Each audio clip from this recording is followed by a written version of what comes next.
Welcome to the Artist Loft, the talk show for all artists. Join us each show as we spotlight a variety of different creatives, hosted by the Florida Arts Network, with Richard Sosa and Frank A. Ruffolo. Hey Lofties, welcome back. Hey Lofties, how are you doing? I love that. I say it every time. I'm like I love the whole Lofties thing. We're back with Frank Ruffolo and Ricardo Antonio Jose Sosa Mendoza Fernandez Rodriguez Alcaine, but you all can call me Rich. We are a branch of the Florida Arts Network. We are a nonprofit for the arts, and we have a couple of goals. One is to introduce or reintroduce arts to kids, either through scholarships or working with different schools and helping them with their art programs, stuff like that. And the other thing that we do is we like to celebrate those that are already in the industry and that are contributing to the industry, making it a thing down here. Because unfortunately, it's not really a thing down here. No, it's not a real thing down here. No, I grew up in... the state just cut funding to the arts too, so... Yes, millions and millions and millions. It's sad. But, you know, yeah, we need to do something about that. I heard that there are a bunch of organizations that are willing to forego some of the money that they get in order to help others out, and that's what the art community does. You know, we come together. You know, we try and work together to make it happen. You know, and we're not just a show here. So if you want to advertise your business on our show, prices start at $75. We also offer video services. So if you need a reel done or a trailer or any type of commercial, contact us on our website. Yeah, absolutely. Yeah, there's our website right there, floridaartsnetwork.org. You go to our landing page, and you'll see all the different ways that you can help. Right? And some people might be like, well, instead of donating, money? Can I donate time? Absolutely, absolutely, you can donate time. But we'll take the money. Yeah, we'll take the money too. We can put it to we can definitely put it to good use. Especially with this one initiative that we're working on. We like to partner with other organizations, and we are looking into partnering with an organization that works with kids and teens that have been rescued from human trafficking. And because this woman understands that art can be very therapeutic. I know it's helped me in my life. Art is really, it has saved me.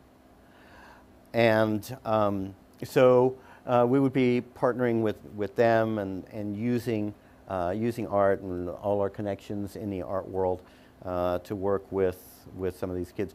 We had a guest about a month and a half ago, Gianni. Gianni, yeah. Who shared with us how she used dance as her therapy, learning the Argentine tango, I believe she said.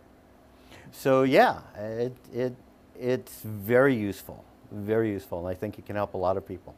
But we can only do it with help from you guys. So, and we are a 501c3, so any donations are tax deductible. And the bigger the donation, the more you can deduct, right? Look at that. That's right. All right, so without any further ado, we have a wonderful guest today. And I'm going to get this right, Rion Heldibridle, right? All right. Yes, hi. Rion, welcome to our show. Thank you so much for having me. It's a pleasure to be here. Yeah. So you are operations manager at ArtServe. Correct. All right. Yeah, and we've dealt with ArtServe. Yeah, we used to have meetings there. Yeah, we used to have meetings there. We have Sarah Rogers. You know Sarah Rogers? She's going to be on our show at some point. You know, she teaches her acting classes there. Another one of our guests, Kenny Ruiz, you know, of Mag Chop. He had a show there? Yeah, he did a show there, you know, so, yeah, so tell us a little bit about ArtServe for the people that are not familiar with the Sure. So ArtServe is a 35-year 501c3 nonprofit. We are located in the heart of Fort Lauderdale, next to Holiday Park on Sunrise Boulevard. We have a rental space. So we rent out some of our spaces for the community to hold their events, to have meetings, to do lectures, all kinds of different things. We also host about 40 grant performances throughout the year through Broward County grants. They generally come to us. We're very well priced, far below nonprofit market. So, which is one of the things that makes us so desirable. We also do 4 exhibitions a year. They run for approximately 10 to 12 weeks. And they center around a conversation that's generally needing to be had. So generally we'll focus on an environmental or mental health. And we create conversations and we provide programming throughout those exhibitions for the community to enjoy and to learn and educate themselves. Yeah, see, I would be so on board with the whole mental health thing. I'm a huge proponent of getting help. You know, if you have an issue, get the help. I'm severe ADHD, and there's a lot that goes with it. A lot of people don't know about. Right. And so, you know, when you have exhibits like that start these conversations, I think it's an amazing thing. Yeah, and actually the mental health exhibition has been one of our biggest successes through our exhibitions. We've brought many organizations and people together to understand that art in all facets is very therapeutic. And so we now have health professionals reaching out to us, asking to be a part of our exhibitions throughout the coming years. So we're growing that, but it's comforting to know that through these conversations that we're having, through the discussion panels that we offer through these exhibitions, it's creating an awareness of how therapeutic art can really be. Because just like you, I used art my whole life for therapy. Yeah. So I understand exactly what it means to use it for, you know, positive. Yeah. Next time you do something like that, you know, maybe, you know, we can see about doing our show on location there. Yeah, we could. Yeah, you know, that would be. We'd be more than happy to host you. Yeah, that would be so fun. Right, we can interview some of the artists that are there. Oh yeah, yeah, absolutely. You know, absolutely. And you know, like I said earlier, it's all about coming together. You know, there's strength in numbers. Yes. There's always strength in numbers. So, you know, the more we can do for each other in the art world, you know, the more we can show people what we're really all about. And we're not all crazy. Well, maybe we are a little Depends bit. on what your definition is. Yeah, I'm kind of out there. But yeah, Frank is too, but he's a little quieter about it. But he's out there. I'm out there. Yeah. Don't let this calm demeanor fool you, folks. He's out there. Now, does ArtServe still have a room with a stage? Yes, we have our auditorium space, which is named the Our Fund Foundation Hall at ArtServe. It is sponsored by the Our Fund Foundation. We hold several of their events there from their grantees, as well as our own events and community events as well. Yeah, and that's where Sarah teaches. She uses that space to she teach, uses or for her shows. At yes, least. Yeah, she does her showcases at the end of her 6-week program there. Our members gallery is actually where she holds her class, though. Yeah, that's where we used to have our meetings when we were at the Florida table. Hal Axler, you know, who used to have your position. he helped. He was helping us out. It's like just before COVID hit is when we were doing our meetings there. Wow. So yeah.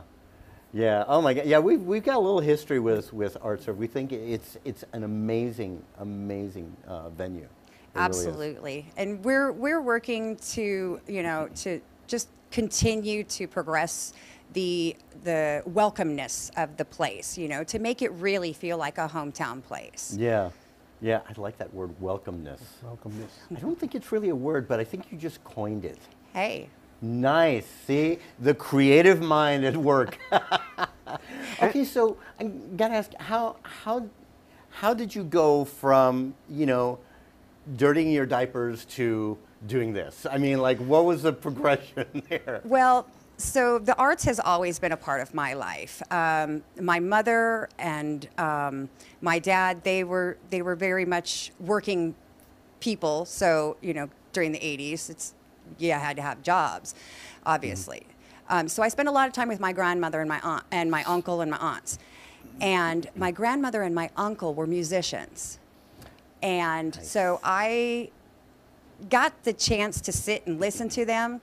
And I started around 4 years old, mimicking the sounds that they were making on their instruments, on the instruments that they were using. So my uncle would play a few guitar notes or maybe a chord, and I would hear it and replay the sound. And from there, it just took off, and I ended up writing music and performing professionally singing? and singing. Yes, Yes, 'cause you I am. are a I am a singer? singer-songwriter. I haven't done it professionally in a long time because I do use it for my own therapy. Yeah. So. But I've been in all types of the arts world. I'm Yeah. a published writer. My first book was published when I was in 6th grade. It was a book of short stories. I've been in art Nice. museums in high school and plays, theater, all kinds of different things. I do dance. I actually have performed at ArtServe with one of our Have you dance teachers really? during That's our annual gala. Awesome. Yeah.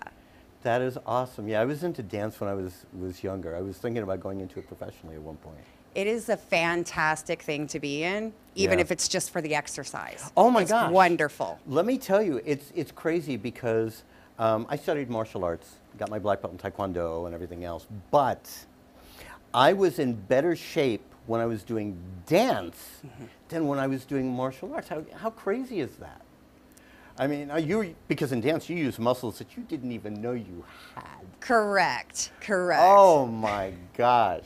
I think standing on the toes a little bit kind of involves muscles you didn't realize were there. Yeah, your core, your calves start to burn after a while, and so yeah.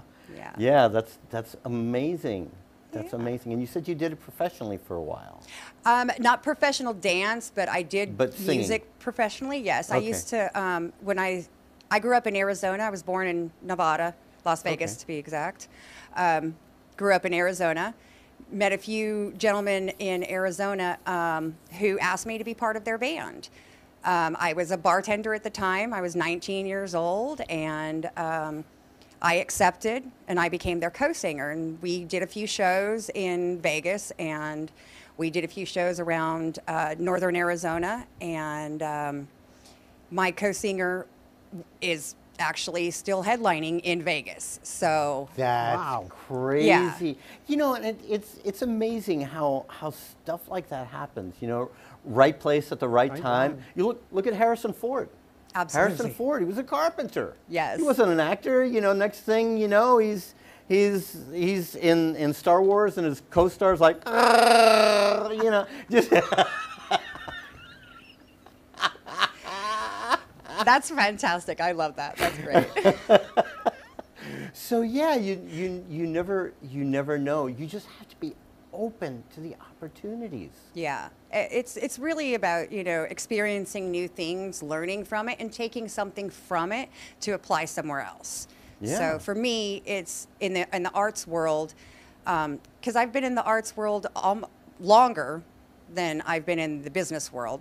but I've been doing administration for almost 30 years. Yeah. I know I don't look like it, but I started very, very young. Yeah, I was going to say, wait, what? Yeah. You were just learning how to count. I started in administration roughly around the age of 15. My first job, I was working in a nursing home as a volunteer. Okay, so we just did the math, but that's okay. You don't look it, darling. You don't look it. You look marvelous. Simply marvelous. Yeah. So, but yeah, it's great to be able to take things from the art world and apply them to the real world so that you can really understand how the two are really connected. Oh, yeah. So being a business professional in the arts world is like a dream come true for me. Yes, and we'll talk a little bit about that. But right now, we're going to break for a commercial. So we'll see you all back in a couple More minutes. with Ryan in a few. Yep. Frank A. Ruffolo, a renowned author and screenwriter known for his books such as 10048, Blue Falcon, Memoir of a Soldier, and his latest, Samuel of Sarah. Check out his website, frankaruffolo.com, for more info or purchase his books on Amazon.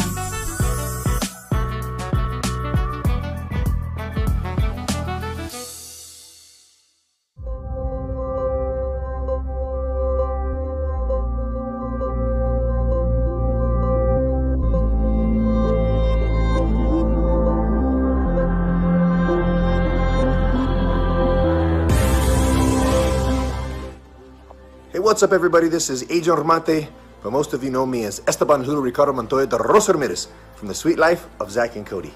I just wanted to give a shout out to my man Richard Sosa. He is one of the best acting coaches that I've had the pleasure to work with, and he's actually worked with me in my program for many years, and I highly recommend this guy. So if you have an opportunity to work with him, what are you waiting for? Now, get out of my face. Esteban Julio Ricardo Montoya de Rosa Ramirez. I'm out.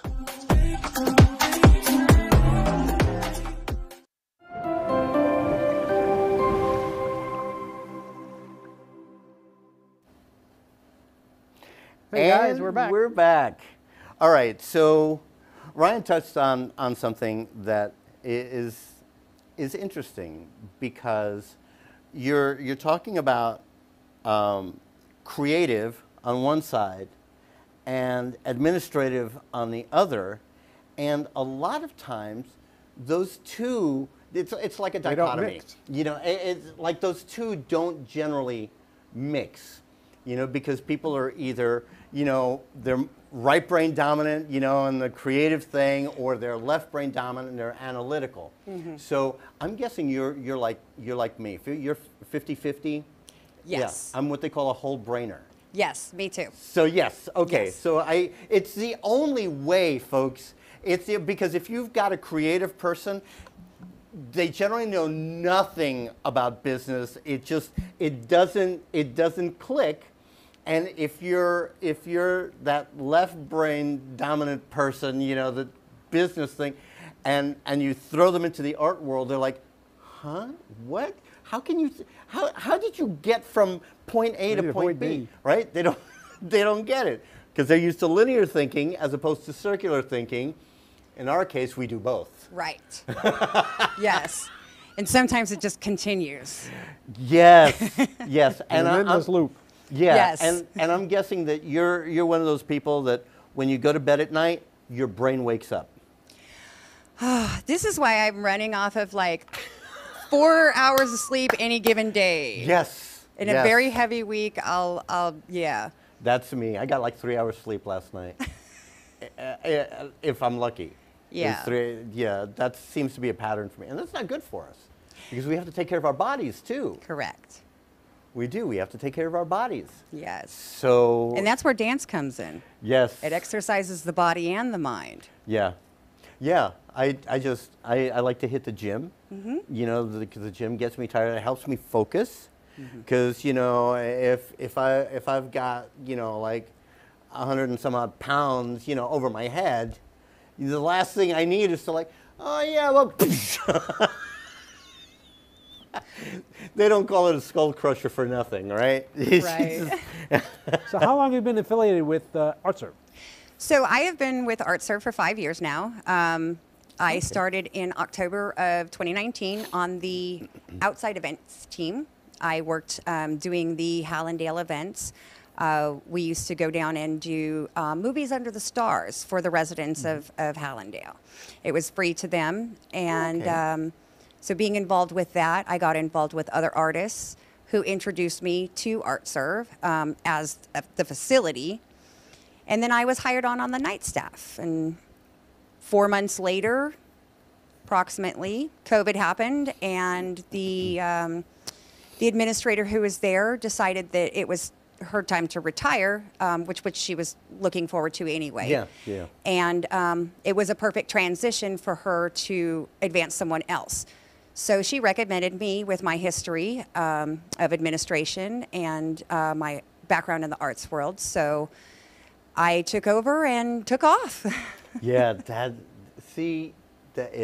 Right place at the right time. Right place at the Yes. right time. It's like I tell all my acting students, you have to be like water. You know, life will throw rocks in your path and stuff like this, and you just find a way around it. You know, look for those opportunities, those different channels. You know, where Yes. you can thrive. Approximately how many artists are connected with ArtServe? Do you know? So right now, we have a vast artist database. We are focusing on Broward County. So we work with about 350 Broward County artists. Wow. However, Just we Broward have, County. yeah, but we do have affiliation with, Miami-Dade County and other counties, and then artists from all over the world. So Yeah. one of the artists that we worked with actually did a mural for us on the outside of our building, who was from Colombia. And so we generally, on any given basis throughout the year, will work with about 500 artists. Wow, see, that's great. 500 artists, 350 of them just in Broward County. And if you're an artist in Broward County and didn't realize there was an ArtServe, how does an artist get involved with your organization? Stop in. Yeah. Stop in to ArtServe. We're right next to Holiday Park. When you're going over to see the new Iceplex, pop over across the park and pop into us. You really have to experience ArtServe in order to really understand what we do. Yeah. But we are always open and welcome for artists. We want as many artists as we can because we teach the artist how to be a business artist. Yeah. Fantastic. Yeah, and that is something that is so needed in the art world, really, because they create their art, whether it's painting, sculpture, you know, whatever it is, you know, a writer, you know, whatever. Okay, now what do I do? Right. Now what do I do? Yeah. Yes. So what we encourage is new artists. Doesn't matter how long you've been doing art, but if you've never shown before, if you've never had a showcase of your art, if you've not sold any pieces, don't know how to sell, don't know how to really get your name out there and develop your brand, we welcome you to come to meet with us. All of our artist members get 3 one-hour complimentary consultations, one for marketing and grants, one for business, and one for curatorial. And it's a lot of information, but we walk them through it. And we have 9 in-house artists. And I actually do have a brand new space available for any digital artist. It's not a great big space, but it is a working space, and you will be amongst so many great artists within the building. Now, let me ask you a little bit about the future of art, right? And cryptocurrency, EFTs, all that stuff. Where do you see some of that stuff going? I think it's going to continue into the way that it has been, in the respect of it hasn't always been there. People aren't very familiar with it, and a lot of people don't trust it. So Yeah. it's kind of one of those things that's going to come in and go out, and maybe come back later, maybe go back out. It might never come back. But art, as in the physical sense of art, performance arts, being able to go to a show, to be able to buy a canvas with, that somebody has created such a beautiful artwork on, a sculpture, to hear a song, that's something that can never be taken away. So that will always prevail. Yeah. How do you think AI is going to affect art? I think it's going to make it challenging for some artists. AI has so many different abilities and so many people rely on it. However, it's flawed. It's created by us. Yeah. So it's only going to be as good as we tell it to be.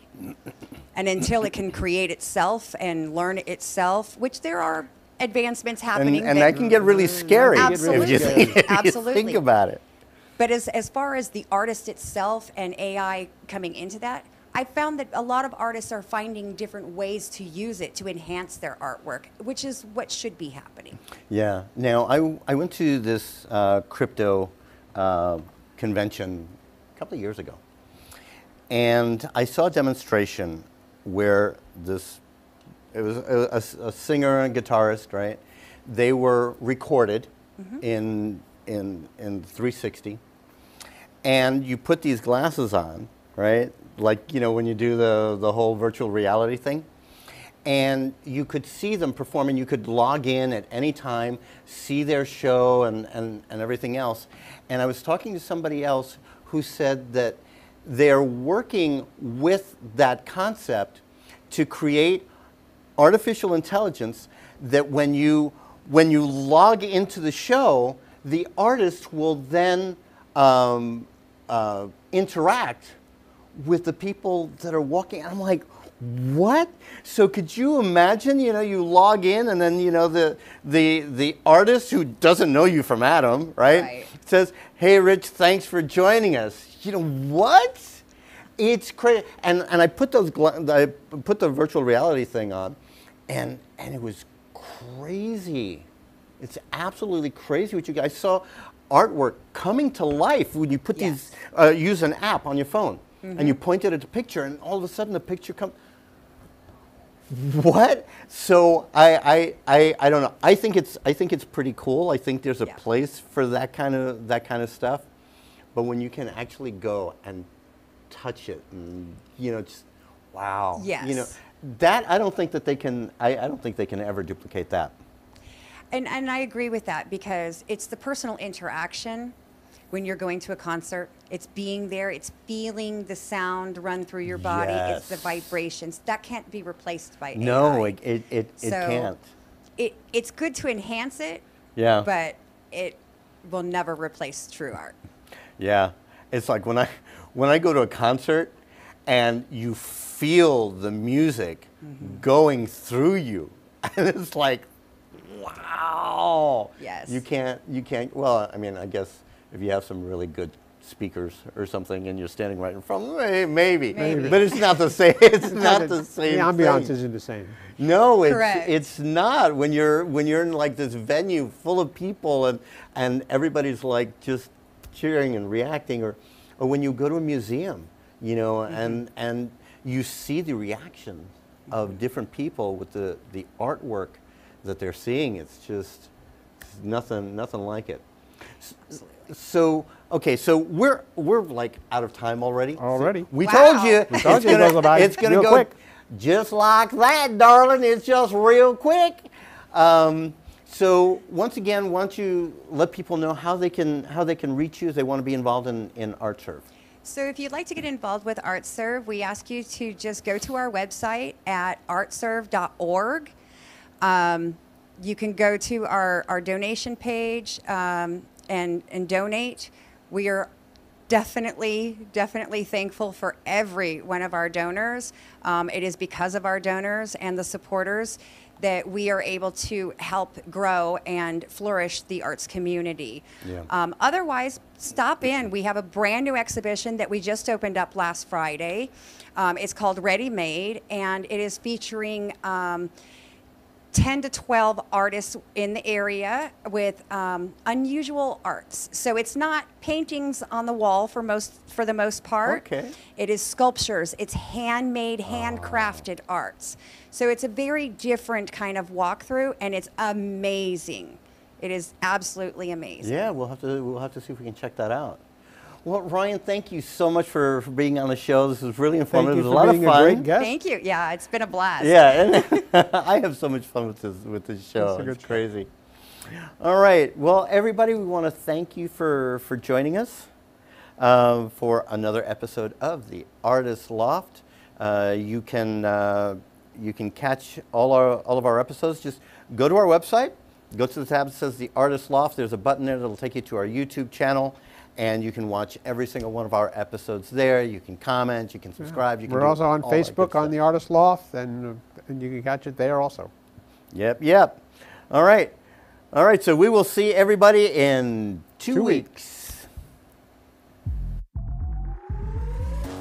Thank you for watching the Artist Loft. Make sure to tune in next time for another great show. A show that was produced by Ant Media Productions and hosted by the Florida Arts Network with your hosts Richard Sosa and Frank A. Ruffolo.